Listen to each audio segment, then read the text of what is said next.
Sure we are live.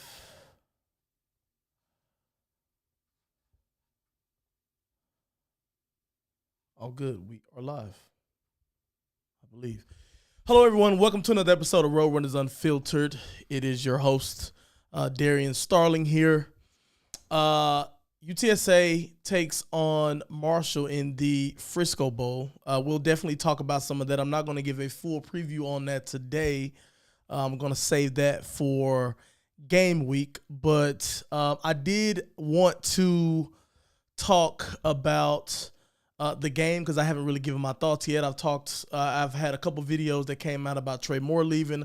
I want to hear from you guys about that. So please post your comments in the chat here. Also want to talk about some of the, I think, impacts on the morale of folks around the program right now, based on a lot of the feedback and comments I've been getting on some of these videos with regards to Coach Traylor interviewing in other places and what the result of that could be and how that could potentially impact the transfer portal and impact some of the guys on the team. And I also want to give a huge thank you to everybody who subscribed.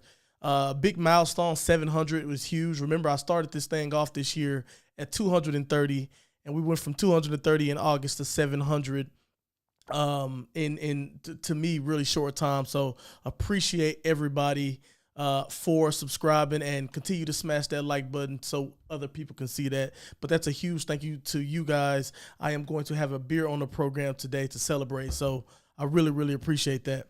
Now I'll roll into, thanks, Carol. I just seen your comment. Thanks. I really appreciate it. Appreciate everyone's nice emojis in the chat. But the first thing I want to talk about is the bowl game and the feeling around UTSA going to the Frisco Bowl. I gotta say, if I'm being honest, man, and I've seen some of the comments on Twitter,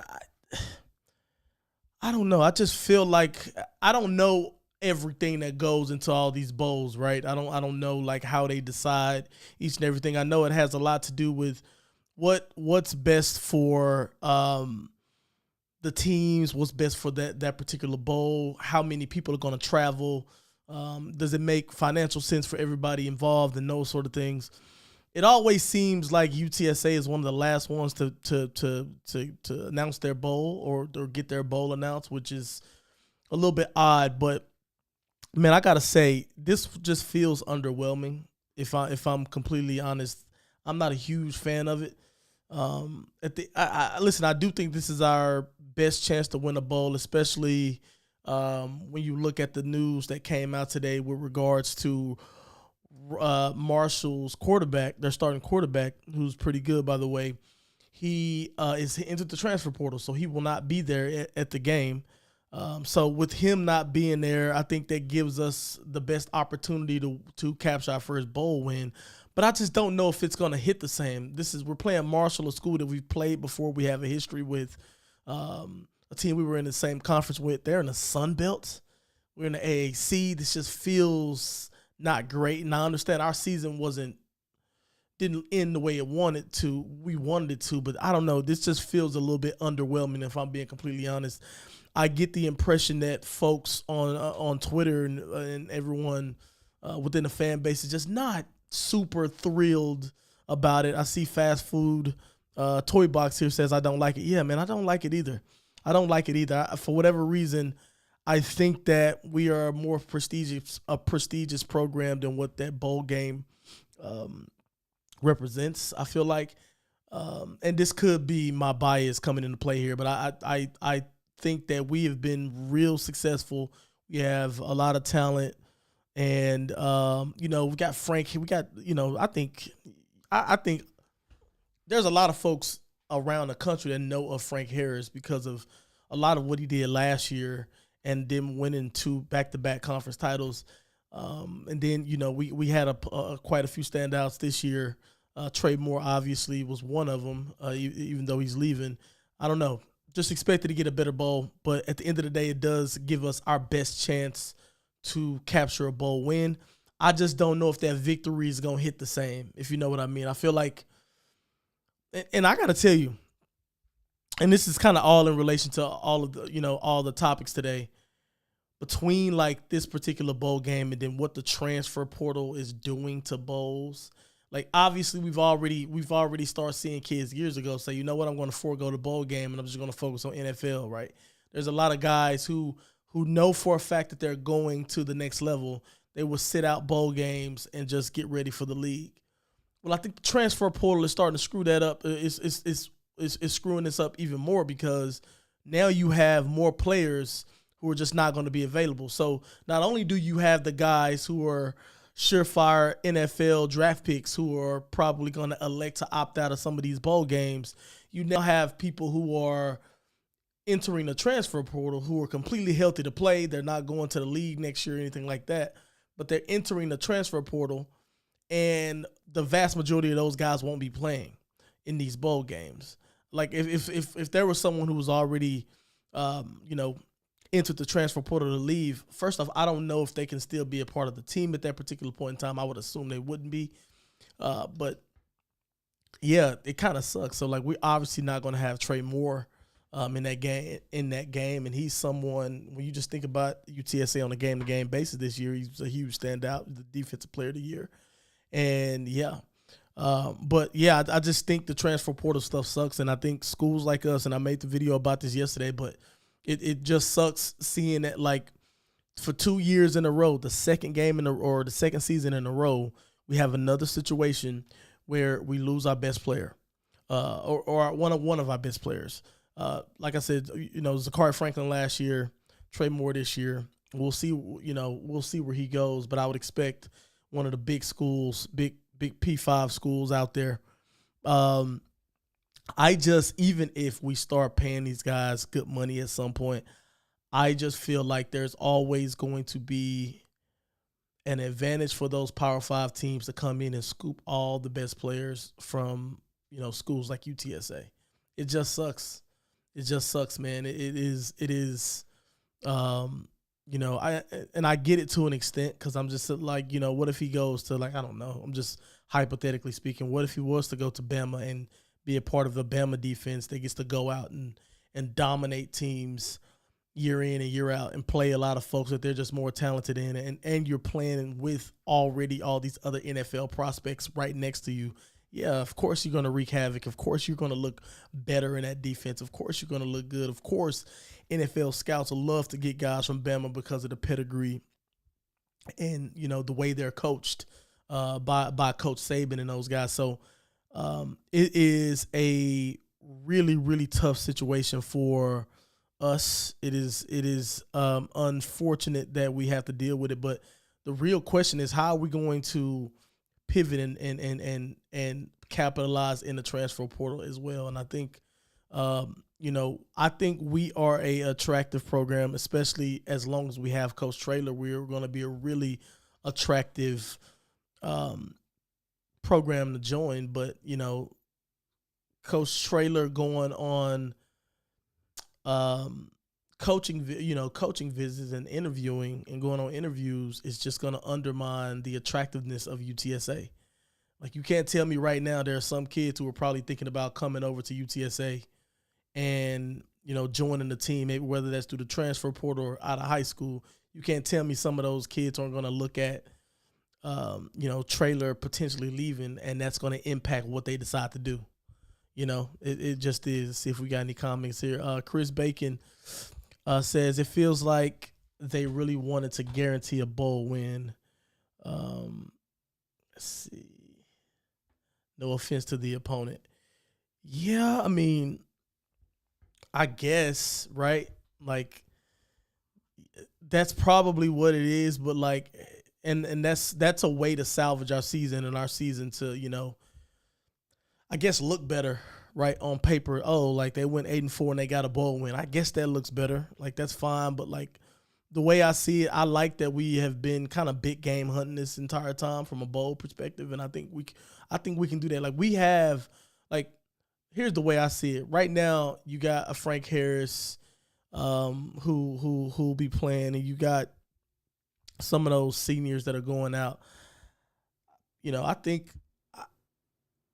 I think it's not like, I don't think we should be, I'm not trying to call us scary, but like, I feel like that's that's a scary way to operate. It's like, do we just not believe we can beat some of those bigger teams? And I'm not saying we need to go, like I'm saying within reason, right? There are some teams that are probably legitimately better than us, especially coming off the season we had. But like, I don't know. I would have liked to seen us play a better team than a Sun Belt team at the end of the day. Like, to me, that just, I don't know. That doesn't really give me good feels going forward, to be completely honest. But I will tell you this.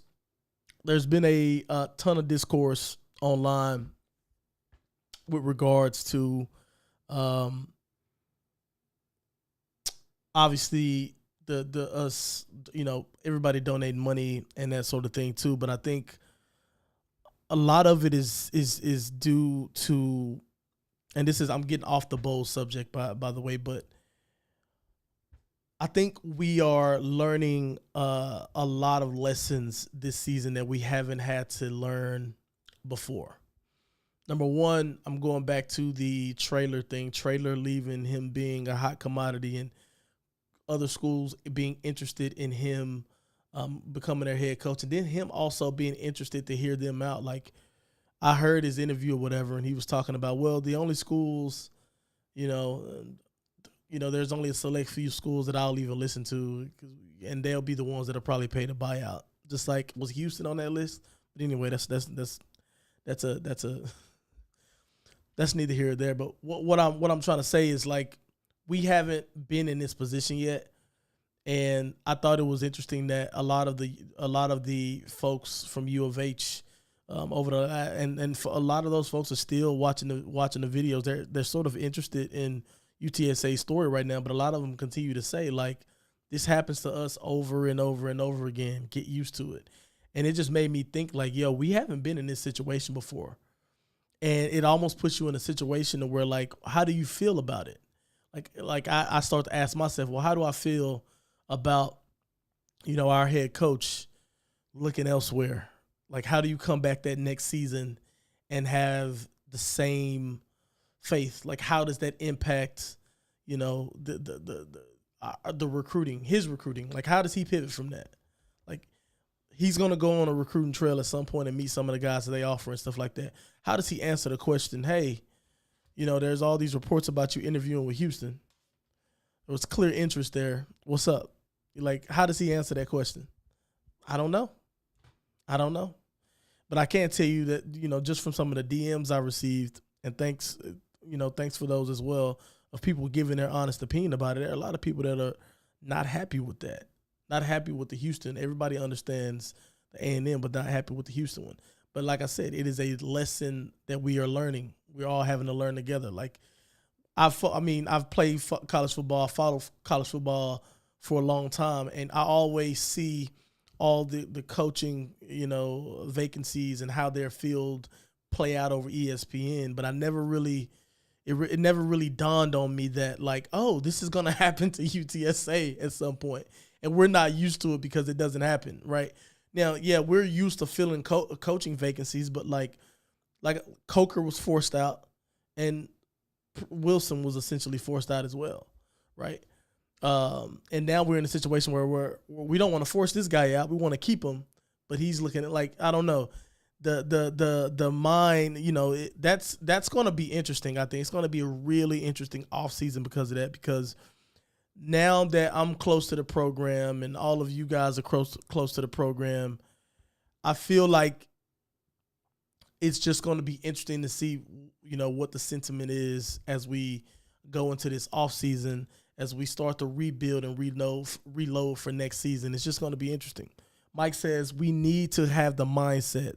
The brand is greater than any player or coach. The money is going to those who want to be here. Absolutely. Just like Carol, I'm with you there, Mike. I think that's what we have to realize. I think at the end of the day, we all have to understand and realize that coaches are going to come and go. Players are going to come and go.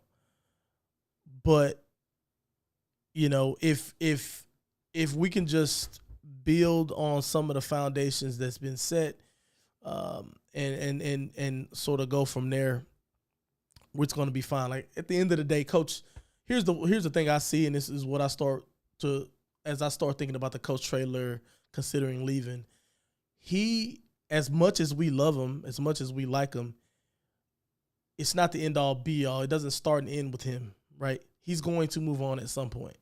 You'd hope he doesn't, but at some point he's going to move on.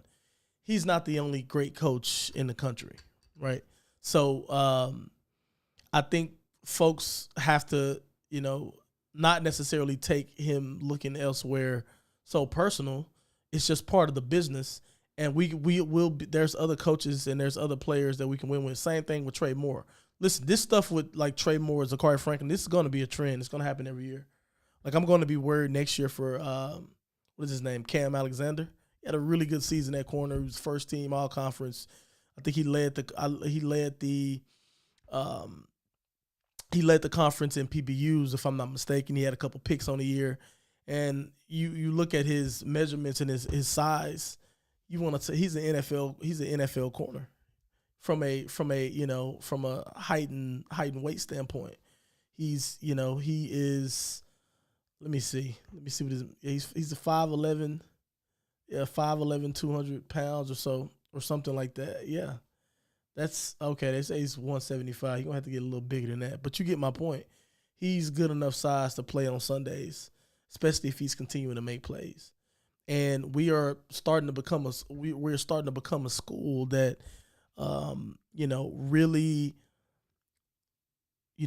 produces corners. Corey Mayfield's had opportunities to play on the next level. Tariq Woolen obviously has done his thing. We've had some guys in the past that's had opportunities to make practice squad and stuff like that at corner. So, we're just going to have guys that are going to my thing is like, what happens when we get a young quarterback who's really, really good and he's really, really building something?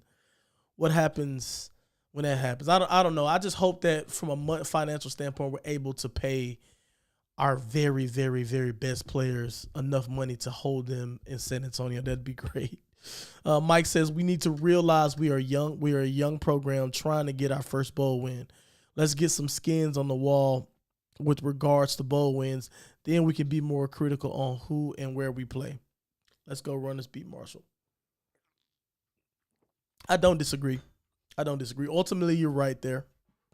I can't really disagree with that, but I am going to be a little salty with us getting that bowl just because I thought we'd get something better, period.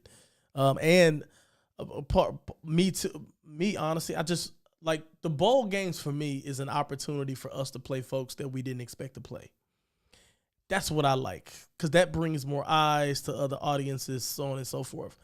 That's what I kind of wanted to see, and I wanted, us to play a team we hadn't played before. And like I said, we get that opportunity to do so in these bowl opportunities.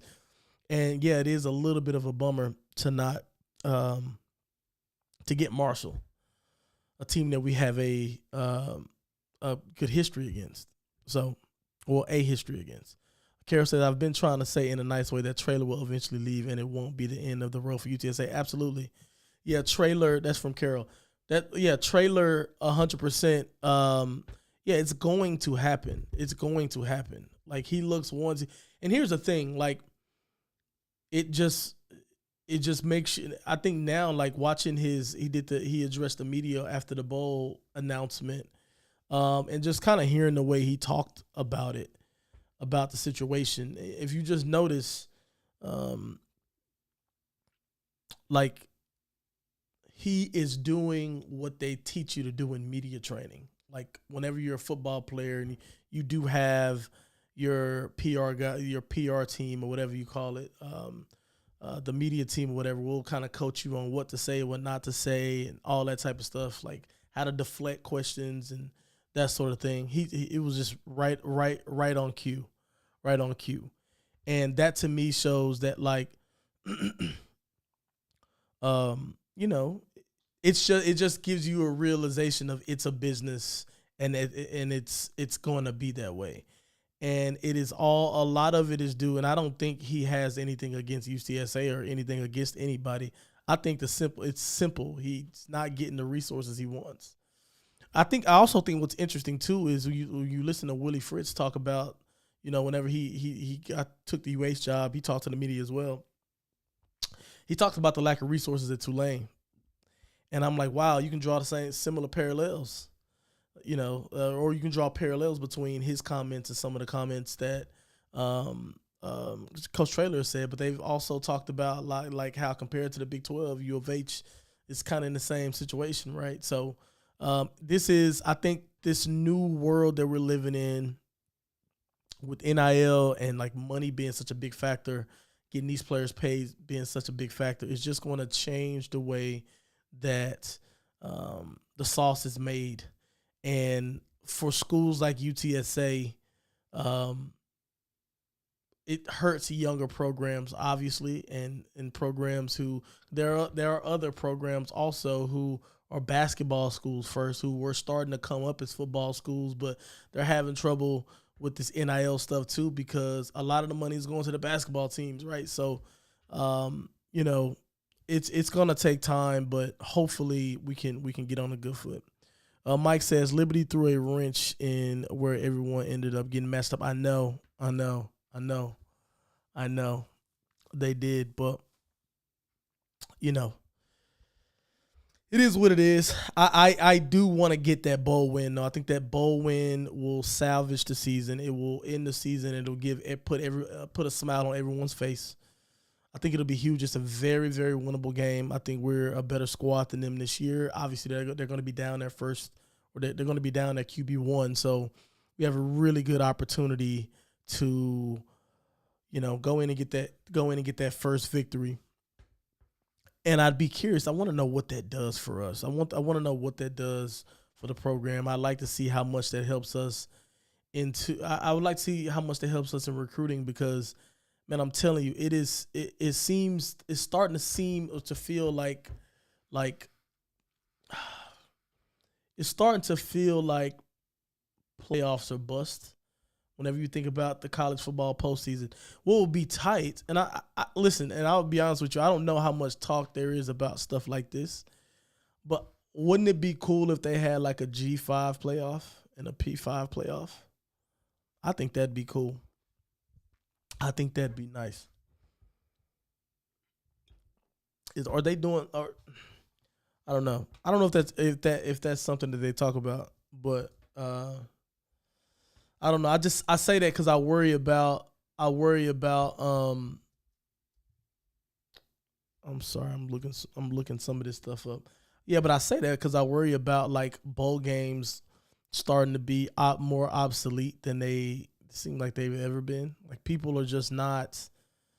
I don't know. People just don't seem enthused about bowl games anymore. I'm enthused about it for us. I think we're all enthused about it because we haven't got a win yet, right? But I think some of the other schools in the discourse around bowl games are, kids are not, showing up, wanting to play them and those things. I actually also think that, like, they do go a little bit long. It's like the season ends at the end of November, and then, like, you got championship games, and then your bowl games. I mean, some people aren't playing to like January. Like, I don't know. That's something else. Okay, let's see. Mike says we need that bowl win to feel good about where the program is headed after the past couple of weeks of uncertainty. Absolutely, I agree with that 100%. I actually think this will be great. That bowl win will be great for Traylor to get some of that heat off of him. You know what I mean? Obviously, he's left sort of a sour taste in some folks' mouths right now just because he interviewed and some of that stuff.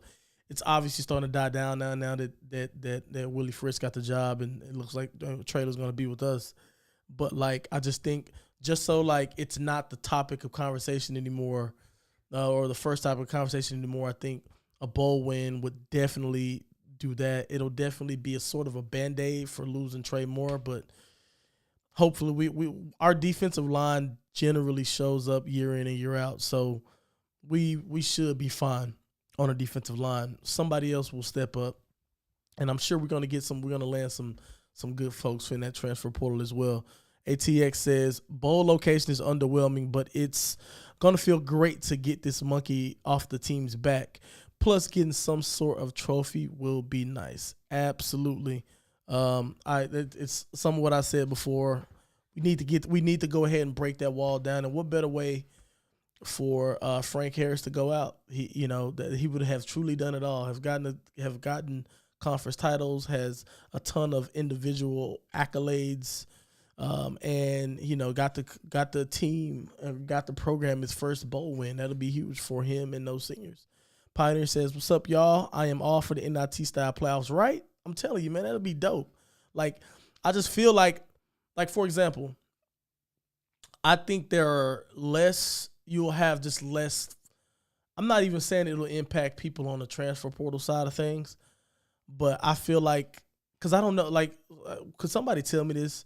In the offseason, is there a window that kids have to request for the transfer portal? I don't know that.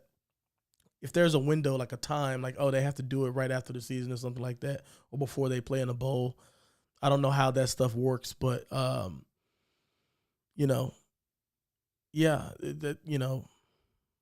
just think that if you did have a playoff like that, there'll be less kids that'll jump into the transfer portal, because if they made the playoffs, they'll want to play.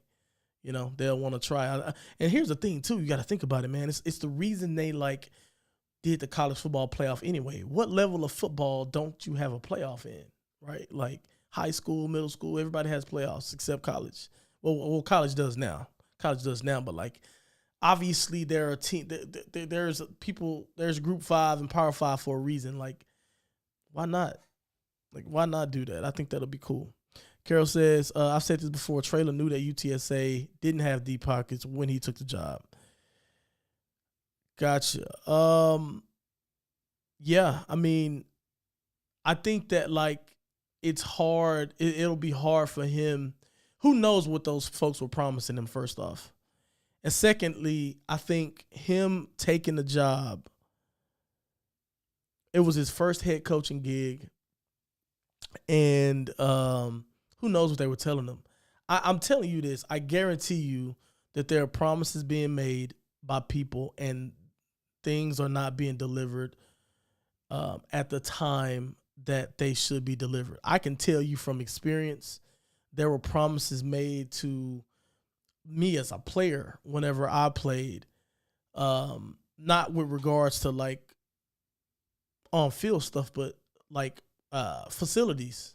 There were, and I'm sure any players could tell you this, there were huge promises on facilities that we never ever that never got fulfilled. Well, I'll say this: they didn't get fulfilled during my time there. Didn't happen. So, for example, the on-campus locker room, we were supposed to have this big, and I think they got it right after I left. But they were telling us my third year, so I was there for 5 years. For those of you who remember, the first year guys, we all redshirted that year, and then we played that second season. So my third season, we were supposed to have a on-campus locker room, and we did. Don't get me wrong, we did, but there was. If y'all, it was basically in a freaking gym, and they just set things up, and they had these indoor cage looking things. It wasn't a real it wasn't the real experience, and it came actually after I left. There were other promises that was made about. There were just so many promises that they can't follow through with, and I'm sure they sold him a lot of stuff. They probably didn't deliver, and it's probably pissed him off at least a little bit, which is why he's yo, I'm not liking this. Or not that he's not liking it so bad to where he just wants to get out, but yeah, I'm gonna listen to other offers. So yeah, Barton's RV, Uvalde, Texas says portals up now. Portals up now. What exactly does that mean? Portals up now. If you could elaborate on that, that'll be helpful. ATX says, fun fact, if UTSA wins the Frisco Bowl, then they'll win a bowl game before Texas State. We played the 19th while they play on the 26th Interesting. That'd be great. We don't want who do they play? Let's look this up. Who does Texas State play? Because they're probably gonna win. Let's see. Texas State's First Responder Bowl. Oh man. First bowl game in their history. Oh, they're playing Rice. I'm gonna watch that. It's gonna be a good game. Interesting. Wait. Okay. Interesting. Listen, I'll tell you this, man. If Rice quarterback plays, that'll be an interesting game. That'd be an interesting game. Interesting game. Interesting game. Yeah, I'd want to win that. We got to win on the 19th. I don't want them to beat us doing anything. Let's see. That's good to know about unkept promises. Yeah, it just happens. Like it's funny. I should go. I should bring it out one day, but I still have some of the documentation whenever I signed to UTSA. This was this makes me feel old, but I signed to UTSA in 2010. And they had this big pamphlet, and it was a 7-year program. And like I said, they had some of this stuff online in like these phases or whatever that you could see. But like they had stuff that like they had a carve out for us in our first 5 years on campus, 4.5. It was 4.5. I graduated that December right after the season. But they had the things that we'd experienced. And they had like, I want to say it was like 8 or 9 things. And probably we got to experience 4, 5, maybe 5. And then some of the good stuff that came, some of the good stuff we didn't get to experience that came years later. And some of the stuff they're just now getting this year. So interesting stuff. Let's see. Barton's says Dumas, Spencer, and Moore in the transfer portal now. Spencer. Let's see.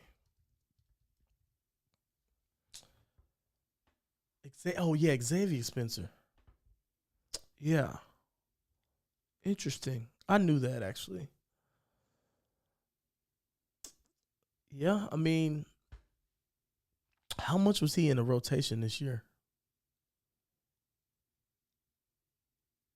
I saw that. Yeah. I wonder how much he was in the rotation. I'm curious to know how many games he started. Let's see.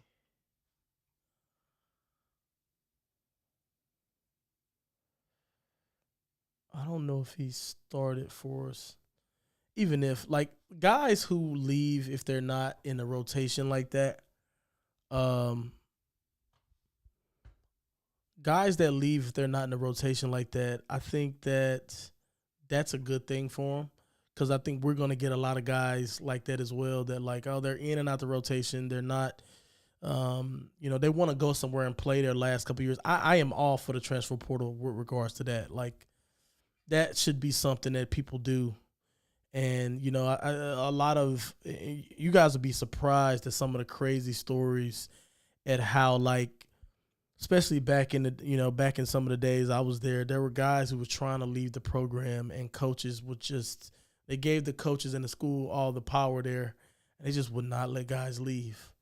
They they hold out on signing a paper and let them go. They'll hold out long enough for that school the school that they're going to transfer to.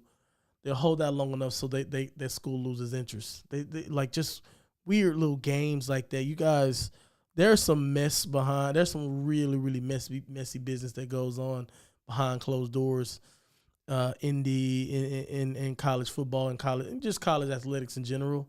That the public, I'd say this: if the public knew some of those things, it'd be interesting to. And I do know of a few pretty I do know of a few pretty big situations within UTSA where that happened, where guys were just not allowed to leave. So I think the transfer portal does give a little bit more autonomy to the athlete, and I think that is great. I do think there needs to be some regulations over it, though.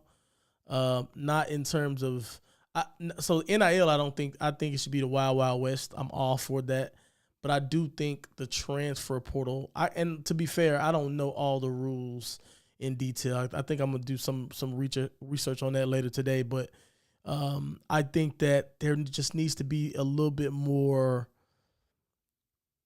I don't know, regulations around it. It just feels super loose, super open, and you just really give the Power Five schools all the power, more power than they had in the first place, um, to get the best players, right? So I don't know, weird. Let's see. ATX Rice's QB JT Daniels announced last week that he is medically. Damn. Well, yeah. In that case, to be fair, Rice's backup played good against us, but Texas State, they should be in the driver's seat then. In that case, Pioneer says, I really feel like the program took a step back this season. I have to say, I'm looking at Campos a little differently. Yeah, so I'm really glad you brought that up. I want to talk about that for a little bit. So I agree with the second part of the second sentence about looking at Campos, and I'll get to her in a second. In terms of the program taking a step back, I don't know if I agree with that one wholeheartedly, and here's why. I think that with us, like, we obviously had two excellent seasons the 2 seasons before, 2 conference titles. That is an unrealistic bar to hit every single time. But what I try to measure anyway is how do we fare up against our conference opponents. That to me shows really where we are. So if we were dominated by a conference, even us moving to the AAC, then I would feel where you're coming from. I would be on board where you're coming from. But I think that we played our conference well. We were right there to win a conference title again, in my opinion, or at least to play for a conference championship. Yeah, in certain spots, did we underachieve? Absolutely. I still 1,000% believe we should have beat Tulane in the season. 100%. Nothing will ever change my mind. Just poor execution, poor play call, and just poor performances from some key players in that game.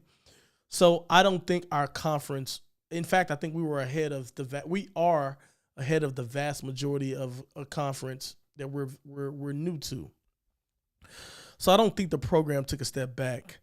I do think the program have learned some lessons and is getting some wake-up calls. Like, number one, and this kind of bleeds into my comments on Lisa Campos here, is whatever it is the job is to whatever her job's supposed to be, we need more. We need better. We need more. Because I've talked to, and this is just me personally, I've personally talked to some people around the program, whether they're bigger. First off, everybody can be donors, but bigger donors. I've talked to some of them about, their disappointment on some of the efforts in some of that stuff. I think we can just see it from following the program and stuff. We can just see some mishaps there. I do look at her a little different. Absolutely. I wasn't really privy to just her in general, but I just think the way I see it is there's a magnifying glass now on her performance, what she does, and how she can get and garner resources. I think that right there is what's key. We need to have better campaigns to raise money and all of that type of stuff. And there just needs to be a better grip on things, right? I definitely think that's a thing. But I think as a program, I still think we took a step forward. I still think we have. We're just, to me, more so than the actual record of what the season ends like for our football team. I was impressed with the standard that I think us as supporters hold them to, and I do think that standard. I think Coach Traylor and the team that he's put around him are holding those players to that standard as well. So to me, I feel like we have culture now. I think regardless of what happened, we didn't do the greatest stuff, but this season. But I do feel like we have culture, and I feel like that culture is just continuing to grow. Going to continue to grow. It's not going to always be the most perfect picture that we get on the field every single time, but I look at that UTSA team, and I look at what's around that team, and I do see culture. I do see a togetherness, and that's stuff that we didn't have years past in other eras and things like that. So, the road's going to be bumpy sometime, but I think the program is still going forward. I just think that we are now starting to get slapped in the face a little bit. And some of the stuff that Coach Traylor has been talking about with regards to having less resources than some of our peers in the conference is being amplified, and that is a direct call out, in my opinion, to Lisa Campos and her team's efforts. Barton says, "Is it a bigger conference and UTSA was in? Wait." Is it a bigger conference and UTSA was in it to the end? SMU gone, so the big three should be Army, Tulane, UTSA next year. And Tulane lost their coach. Yeah, I think, 100%. It's a bigger conference and UTSA was in it to the end. Yeah, I agree 100%. That's the point I was making. Absolutely. I think that we are still right at the top of the conference. And as long as we are performing well and we have talent, we have a comparable staff, and we can put together performances to stand out in the conference. I think we're fine. We were one win away from going to the conference championship, right? And you can even just drown that down to we were a couple possessions away. We were a couple good, we were bad decisions away from winning that game against Tulane, 100%. That game should have went our way, if I'm just being completely honest, but I'll get off my bitter high horse. You know what's funny about this? And I'll be interested to hear what you guys think about this here. If let's say we beat Tulane, and I might be tripping on my timeline, right? But let's say we beat Tulane. Does Houston choose Jeff Traylor? Probably. I don't know. I'll be curious to hear y'all's thoughts. Let's see. Jeffrey says, I feel we're hindered by ourselves. We need more funding, donations, and buy-ins. That is absolutely correct. At the end of the day, the funding is going to supply resources and better facilities. And all of that stuff leads to retention. And that's retention of staff. That's retention of players. And that's also retention in supporters. Like, all of that stuff allows them to do more. It allows them to put more into it. It allows everybody to stay more engaged. If UTSA is playing well and UTSA is doing really good, do you think, people are going to just not pay attention, right? But if we start doing bad because of the lack of resources and all this type of stuff, like, then folks are going to lose interest. So I think all of those things, the funding for facilities and all that stuff is hugely important. The donations, how do we keep players? The donations to the NIL collectors and all that, how are we going to keep players, especially in this NIL environment where money is involved and, the deeper the pockets, those are going to be the folks that get dubs. How are we going to compete? our competition is going to be, hey, can we get money? Can we get enough money to compete and put ourselves in that position, right? So, yeah, I think you're right, Jeffrey, 100%. ATX says, used to be that Rice was the team that we needed to be if we wanted to reach the next level. That changed to UNT, and now we own them. Who is the next team that we need to overcome in the AAC? I'd probably say SMU. If I had to pick, I'd say SMU right now. Obviously, SMU, they won the conference. They're ranked 17 in the country. And SMU has been on the big stage at times. They've had up and down years, but there's a lot of money at SMU also. I know their guys are making some really good money. So I think SMU is the next team. That's the next measure move up for us. I think, anyway. Because I think we've carved a path for ourselves. I think we have, we're a team now that people are chasing, right? But I think SMU is the next team that, that's the next status. That's the next level we need to get to. And I think that can happen. Like sooner than later on the field. But obviously the other stuff with funding and donations, we'll see what happens. Let's see. Jackson says Houston chose Traylor, but he turned it down. Is that really what happened? I don't know if I believe that. I don't know if that's what people are saying, but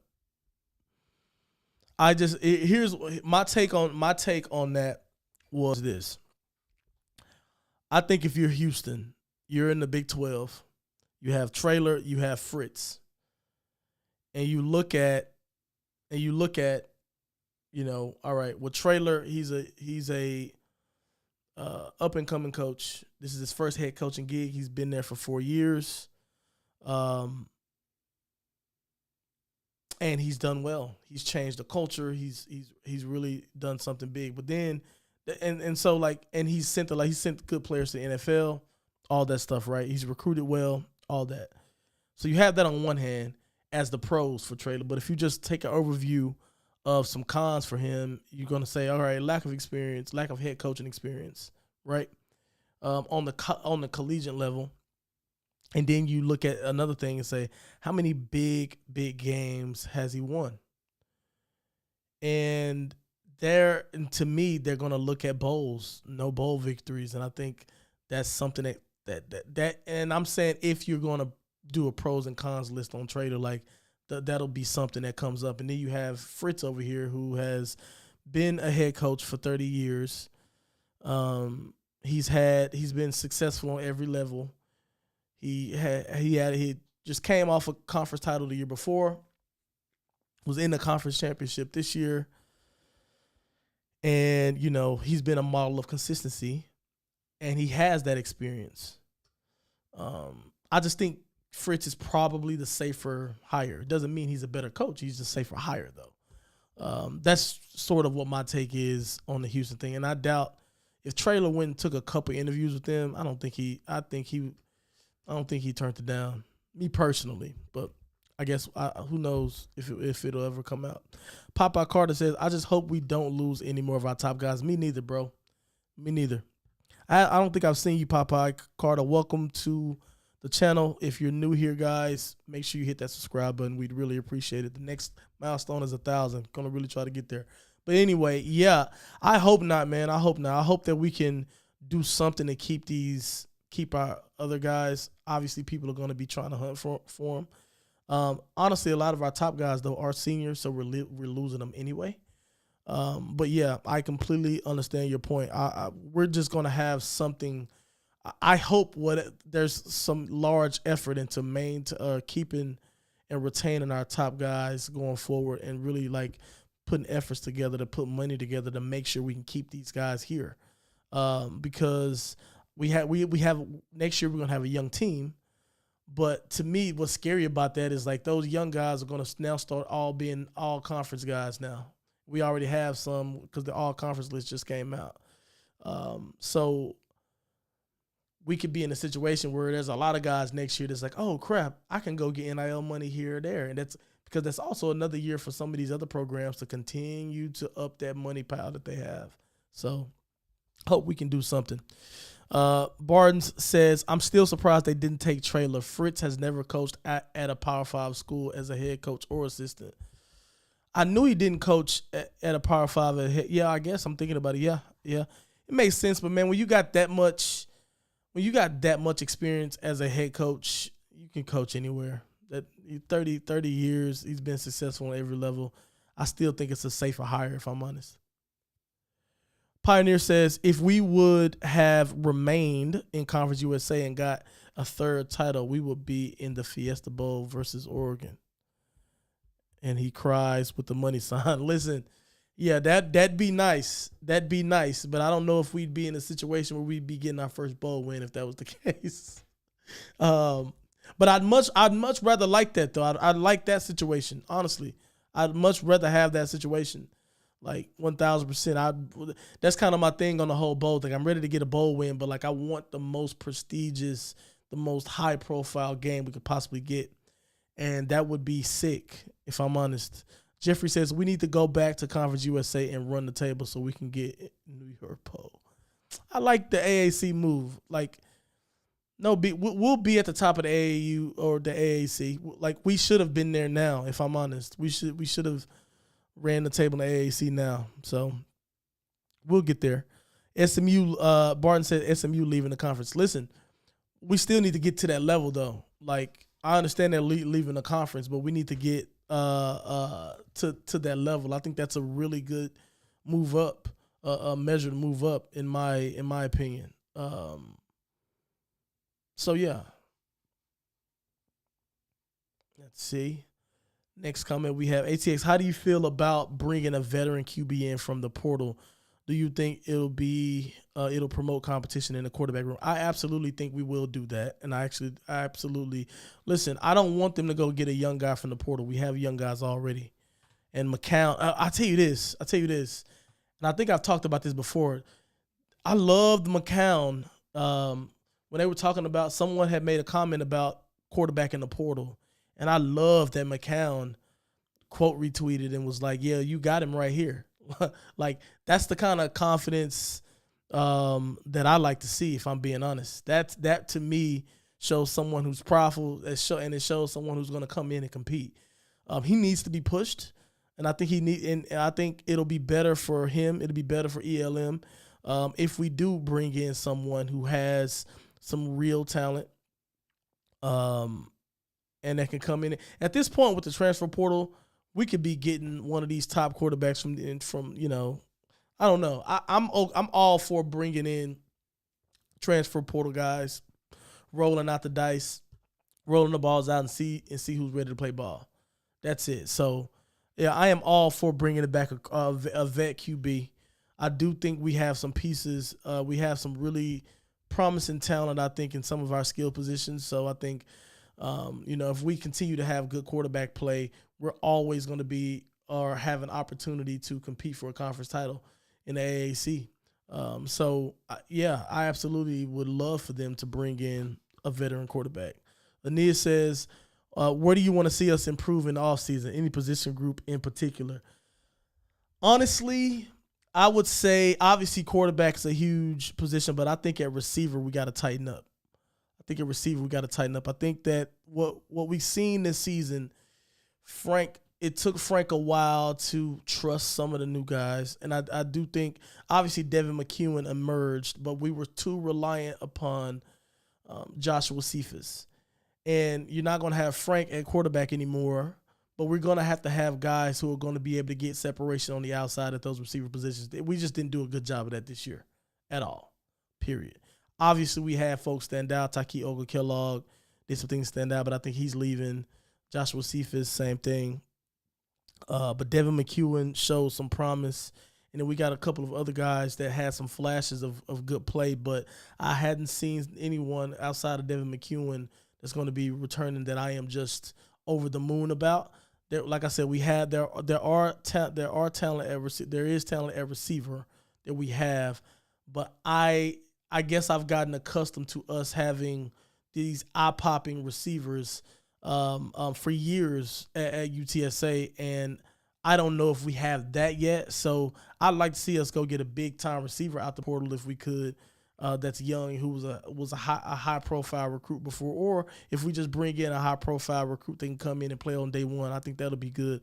That's a main position group I'd say that I'm looking forward to, and safety position. I think safety position. I think we've had some stability there, but I do think in coverage that we had some holes there this season, and I think that it'd be great to get some safeties that are a little better in coverage, and yeah, kind of go from there. Obviously, we all love a safety like a Rashad Wisdom, who is going to be in the box, almost plays like a Jamal Adams type role, but I think that we get exposed sometimes in man coverage whenever they are in 2 and 3 receiver sets sometimes, and I think teams are going to test us. We're in a conference of folks who like to throw the ball. We're going to play a lot of spread teams, and they're going to try to isolate those safeties. So, yeah, I'd like to see the receivers on the offensive side get a little bit of attention this offseason, and that safety group. Barton says, I think, and I keep calling it. I know your name is probably not Barton's, but Barton's RV in Uvalde, Texas is just hard to say each time.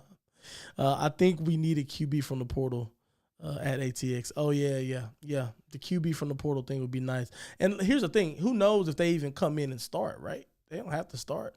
But I think to ATX's point, we need to push that position group. We need to have more competition. It's not that I don't think McCown and I don't think ELM can come in and be good quarterbacks for us. But I think it's just difficult, man. I think it's difficult. And if you do have a guy with some experience and who has shown the ability to perform well under those lights, and we have the opportunity to get him, like bring him in 100%. Because I can tell you now, there are going to be schools that's going to interchange quarterbacks every year due to this transfer portal stuff, and you just never know with that. I mean, what will suck is, could you imagine if I just couldn't imagine if we get a big time young quarterback comes in and then they just leave due to NIL. Like, it's wild, right? Like, it's wild to even worry about that, but like that could very well happen. That could very, very well happen. Popeye says, he said, yeah, just call me Barnes. I love it. Thank you, brother. Popeye says, what are your thoughts on the running back room for next season? Interesting question there on the running backs, bro. I think so. With regards to the running backs, I think we shown to have 3 capable running backs this season. I think that it's going to be running back by committee still. I will say this. I would like to see us. I feel like the one, and I think Robert Henry kind of plays this, but I still feel like he's still a bit like he has some elements of Kavorian Barnes and Rocco Griffin. I wouldn't mind seeing a true scat back type player, and maybe scat back's the wrong word, but I would like to see that mix running back that could split out and go out at receiver and catch a pass, like put you in the mind of like a Alvin Kamara or a Christian McCaffrey. I would like to see that type of running back. I actually think Rice did a really good job with their running back. Their running back played that role of where he'd line up at receiver sometimes and he'd go catch the ball. I just think that from a personnel standpoint, you got to think about it. So like when defensive coordinators are calling plays, right? I'm sure some of you guys know this, but I'm just for those of you who don't, this is how it works. So whenever a defensive coordinator is calling the play during the game, what they look at is personnel groups, right? So like, and a lot of this stuff is based on like, how many running backs or tight ends is there. So like, let's say you got 12 personnel, you have a running back and 2 tight ends. That's what you see in the huddle. Or if it's 11 personnel, or if it's 10, whatever personnel, right? You're going to make your calls based on the personnel that you're going to see that's on the field for the offense. So with a running back that versatile, it's one of the reasons why the San Francisco 49ers, for those of you who watch NFL football, San Francisco 49ers are so hard to game plan against, because you have a Deebo Samuel and you have a Christian McCaffrey, and they're interchangeable. You can see Christian McCaffrey line up out wide, and Deebo Samuel will be in the backfield. So it's hard for defenses to adjust to what offenses are giving you if the same personnel is on the field. And I think it'll help you disguise your play calls a lot better, and it'll help you get mismatches, because you could sometimes line this backup out wide, and this guy may be too good for a linebacker to cover him in coverage, and you can just do a lot of tricky things offensively. So I know that's a long answer to your question, but I would like for us to add a back like that, that's not so traditional, or that's not used traditional, just so we can mix it up a little bit. ATX says, a little off topic, but what's your take on UNT losing so many starting offensive players? They lost their star QB, running back, and wide receiver yesterday. Poor NIL, or is their culture a mess? I think it's probably both, if I'm being honest.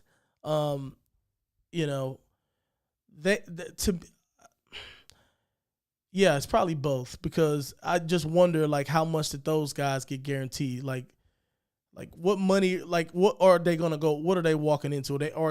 Or you mean to tell me the UNT quarterback, running back, and receiver is going to go walk onto a Power 5 team and demand to start and demand to and don't get me wrong, those guys are good. Like, their offense is good. But I don't know if they're just walking on to any of these Power 5 teams and they're just, oh, yeah, we're just going to start. And by the way, throw me a couple $100,000 while you're at it.